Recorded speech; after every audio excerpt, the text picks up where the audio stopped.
Hello, Jeremy. Hi. Thank you for being with us.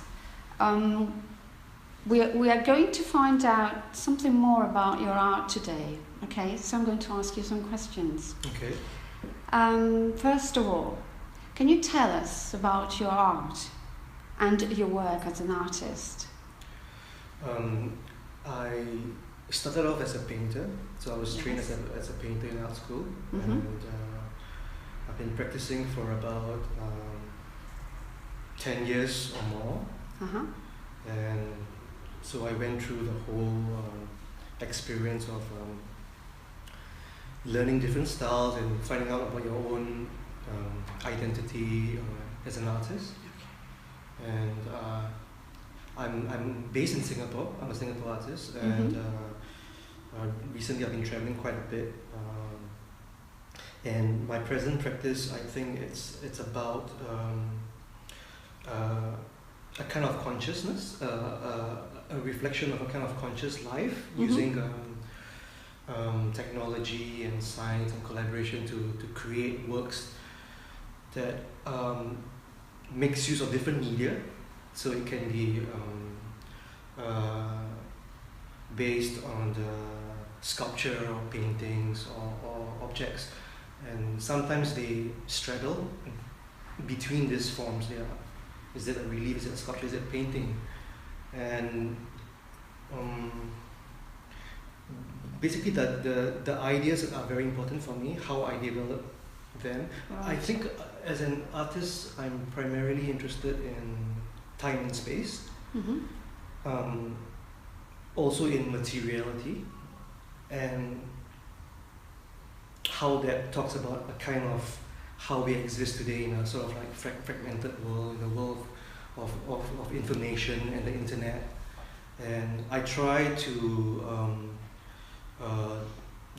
discover and learn new things when I travel to a new place, and how that could be incorporated in my practice. Okay. So right now I'm in Italy for 2 months. I'm trying to absorb as much things as possible to learn about a place. I think one cannot learn about a place in such a short time, but you can get a sense of the place, and that changes with time. So you start off like a traveler or a tourist, and then you start to learn about the culture. You learn about the society and why things came about, how the history is shaped, and hopefully that goes into my consciousness, into creating a form. It's very abstract, but yet it's a way of visualizing. A way of visualizing data, a way of visualizing construction, a way of visualizing making. So I'm very much interested in that. Okay. Yeah. Right. So what about your bio and brief? I was born in 1977 in Singapore. What else do you need to know? My interest is really in manifesting my ideas in a form that could be anything. Yeah. Okay. So I don't have a fixed style, I would say. Okay. But but it has to reflect my philosophy and my perspective, I would say. Okay. And I think that runs through my work. Your work. Yeah. And where do your creative ideas spring from, mostly? I think creative ideas. I think in the contemporary age, it could spring from anything, from a thought, from an idea, from reading, from drawing, from chance, from discovery. So I think often, if you're a studio artist and you paint every day, you just get better at your craft. That's one way. But if your work exists out of the studio, and that involves you trying to experience and absorb different things, and it goes like through a fermentation in your head, and then so writing, sketching out your ideas, walking, learning about place, and then it becomes something. It becomes so that is inspiration, basically, for you. Yeah. That's inspiration. But you don't wait for inspiration. You create a situation for inspiration. Okay. It has to come from some interest. Yeah. And then I think sometimes a work happens when you least expect it. I think that's the magic. When you're thinking about something and it doesn't quite happen the way you're thinking, but yet an accident or a chance happen, or you happen to meet someone, or you chance upon a discovery or an idea, and the work changes form. And this triggers off. So this is something that you can't predict. You can't preconceive. I think that's the very interesting part about art making. Okay. Yeah, that needs to develop through some sort of like discovery. Yeah. Okay, so talking about art making, what exactly is art? That's a big question. It's a very difficult question, it's a tough I think, question. because I think my definition of art changes every 3 months. Why? Because art should be challenging, it should be provocative, it should be questioning, and I think great art challenges what art is and what art can be. So I think if an artist can make you change the way you think about art, I think that artist is original.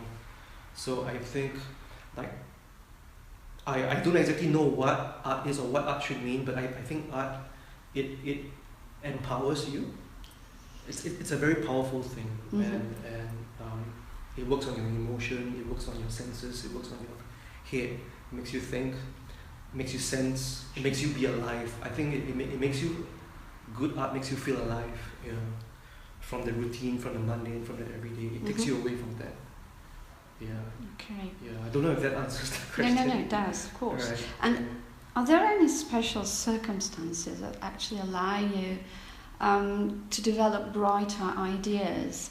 Yeah. You know, or that are more conducive to inspiration. Traveling to Italy. Just joking. But traveling, actually traveling is a very good thing. Before. And I think if you grow up in a particular environment and you're educated in a particular way, when you go out of your country, it expands your horizon. And I always think when you are the other in a different place, you learn more about yourself. So you actually discover yourself in a different place, in a foreign place, and you learn more about where you come from another place, and yet you also learn about the other place as well. So I think traveling, it really expands your horizon. I think. And how do you like Italy? I think Italy is great. I think it's lots to discover. It's full of culture. It's really it's full of history, and there's the balance between the modernization and the historical, which is very interesting for me. I think it's a very interesting place to learn about architecture and space and sculpture. And I think the Italian artists are very interested in materiality and how that is constructed, and that resonates a lot with my practice. Yeah. So yeah, traveling helps. I think reading, I think knowledge. I think I'm a seeker of knowledge. So every new bit of information, new knowledge goes into learning something. It could be a technique, could be a place, could be a history. It could be about a scientific discovery, and so it's like ta ta ta ta ta, and it joins, and it becomes something, and you learn. So I think for me, it's as an artist, it's a constant interrogation. It's a practice, and your ideas are sharpened. So it needs a bit of time to to sharpen. I don't think you can achieve something in a very short time. I think you can, but I mean, for me, I'm very very interested in developing a project through time, and yeah. So it needs a bit of work. So no matter how long it takes. Yeah, it needs a bit of like. There's two parts, The first part is what happens in the head. Yeah. It's about your preconceived knowledge of what Italy is or what a place is, and then you discover the real, So before that, it's about learning, it's about absorbing, it's about reading, and then the second part is the physical part, where you experience the place, you walk and you meet people, and there's also the practical part where you're in a workshop, you're making, you're working with people, you're drawing. So that's the physical part. So I think you need a balance of both, the mental and the physical, which is the making. So theory and studio, theory and practice. A nice balance of theory and practice. to create. So you need this combination. Yeah. Can you name just 3 creative ideas by other artists that you wish you'd had yourself? Yeah, well, I was thinking about that, and there's too many. 3 is too many. 3, but I'll mention 3 because I'm here. Mm-hmm. So, Christo's Walking Piers, which I missed. I think that sounds absolutely something that I could think of, maybe when I'm much more mature. But it's a fantastic idea of merging landscape and Yeah, it was very powerful. and walking and an experience. Mm-hmm. Giacometti's Walking Man, Thin Walking Man. Yes. I love that work. I think it's a very nice commentary on time and space, Mm-hmm. in being, and so every time I see that, it never fails to move me. Like a man walking across the square, and I've been taking videos of myself walking in the landscape, and I think that to me is my homage to Giacometti, and I don't know what's to come out of it, but it's a very interesting idea, a very interesting work of sculpture. Uh-huh. And the other one is Fontana's Slits Across the Canvas. I think it's effortless, but it's so difficult to actually make a work like that. And, True. and, Yes.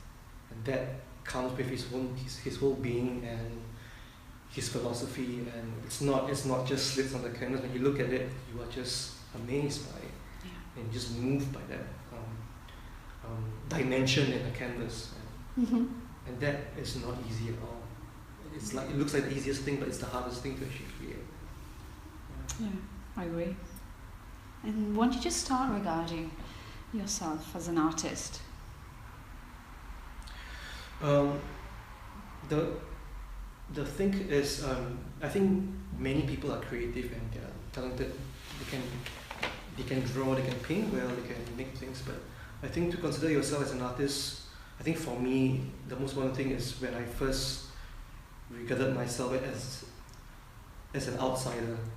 So because I think an artist always exists on the outside, and to think that way, when you're an outsider, you can see it from the inside, you can see it from the outside, and that's how you think like an artist. So the moment I thought that I was different, and I could think from the outside, I consider myself an artist. Yeah. All right. Yeah. Okay. And do you think artists need to reinvent themselves every day? For me, not really. No. I think Because you talked about a I- long process. Yeah, I actually think that discipline and process is very, very important, and Mhm. you get better and better. Mm-hmm. But there'll be a stage where you reach a point in your practice where, hey, I'm not going anywhere, or I need to move on. I need to develop a new body of work, and then you reinvent again. And I think reinvention comes from reassessment of what you're doing. What you're doing, yes. Yeah, is it still worth doing what you're doing now, or can you move on? Can you move on? Yeah. Yeah. I So, understand. yeah. So, but Right. it's not like every day you need to do it. Yeah. Which artists do you admire? And how have they influenced your work? That's another difficult question because I've seen so many artists in my lifetime, and many artists have gone into influencing you. So I think it's important at my stage now to kill off all the influences, because you need to make Alright. work outside of artists and influence, and that's how you find your own voice. But I can take you to an experience or to a time when I was a student in art school, when I was in the library and I was looking at all this Renaissance artworks. So when you were starting out and you're looking at all these magnificent bodies and spaces and scenes, and you were thinking, how did they actually paint or create works like that in an age of no photography? And that that's like a kind of like a spur of the moment that makes you think. And I think that way of looking at art has never left me. Okay. So it can be very. I look at all kinds of things, and it doesn't have to resonate with my practice, because I think as an artist you are interested in other artists and the kind of works they produce and why they are actually Mhm. working. Right. So too many. I mean, Too many. But that's one example. I can give. Okay. Do you ever regret having to part with the work you've sold? No. No? Never? Because my philosophy is, you're very attached to the work when you're making it. But my philosophy is once you let it go to the world, you let it go. You let it go. And then that's it. Yeah. You don't think about it anymore. Yeah. Okay. Yeah. Okay, there are no manuals in art. And how do you know what your next work will be? So I think this question, the answer was the previous Yes. answer of like, you know, You probably the already balance answered of this like question. theory and practice and Mm-hmm. absorbing ideas and getting inspired. So I never know what my next work is going to be. Like before I came here, I had a preconceived notion of what I think I would do, but that changes with time. So I think you need to wait, or you need to create a situation that makes the work. So for me, also there was a very practical part. It was meeting people Mm-hmm.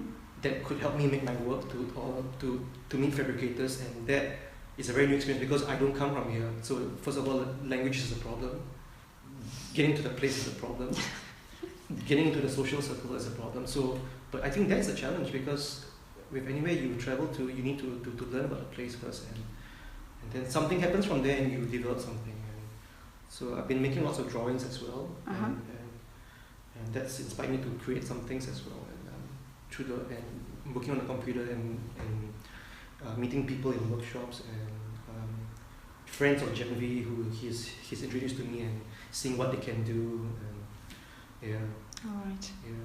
So I think that has gone into me thinking about possibilities for new forms or new kind of work. Yeah. And which role did art leaders, salesmen, gallery owners, middlemen, Yeah. in general, which role do they play in your evolution? I think I would be nothing without them, Uh-huh. because I cannot play these roles. So I think they're very important They're important part They're of your very- life as an artist. Yeah, but they're very important in the ecosystem of the art world. We need them. So because the artist the artist can concentrate on making. And I've had good relationships, I have bad relationships, but Mhm. you learn from both of them. Okay. So I think I'm grateful they put a spotlight on me, on my work. They gave me a profile, they sold it to the public, and that it's a wonderful thing. They create new knowledge for the public, for collectors. So I think it's a very important part that you need all these middle You need people. them. And I lost my train of thought. Yeah, so you can be the most talented artist that walk the earth, but if you stay in your closet, Yes. in your paintings, don't leave the Don't room, leave the room. no one will bother. So I think No one will notice no you. one will notice. So you Yeah. need these people. Yeah. So they're very important. Okay. What would you do if you were in power for one day, and also considering that you teach in art college? So I mentioned earlier that making art is really a powerful thing. It's empowering being an artist already, and teaching in an art academy is to me it's the next best thing of being an artist. I'm surrounded by very curious minds, and I'm inspired by works that my students create. So I think it's a very powerful thing having that kind of exchange already. I don't crave for more power actually. I think that art itself is a powerful language, and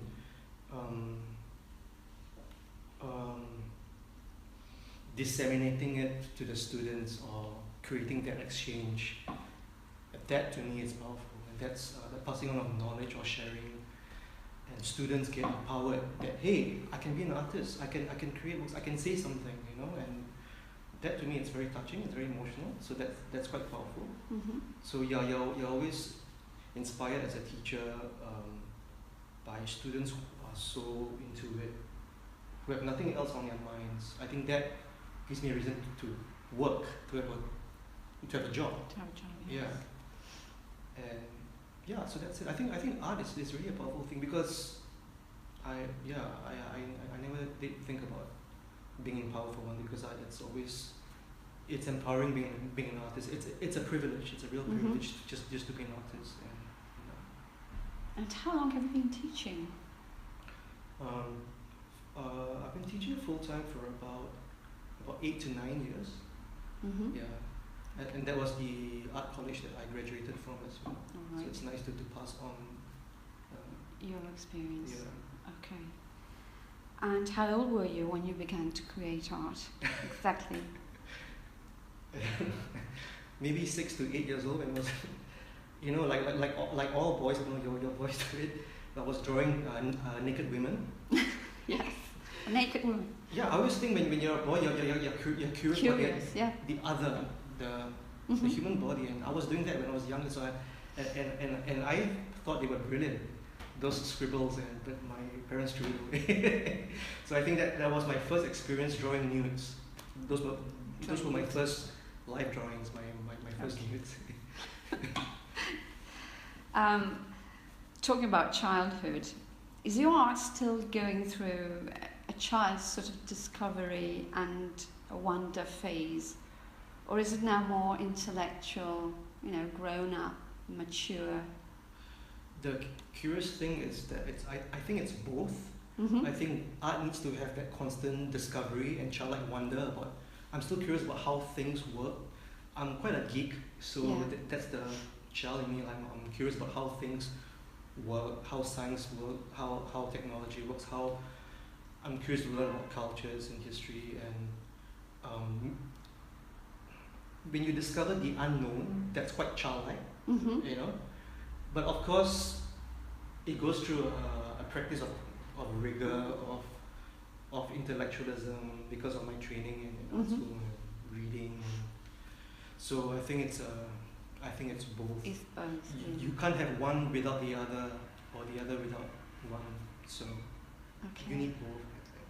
Yeah. Okay, Jeremy, thank you very much. Thank you, Camilla. This has been most interesting, and I was so taken in by your answers. I actually had trouble asking you the questions. Thank you so much. Thank you so much.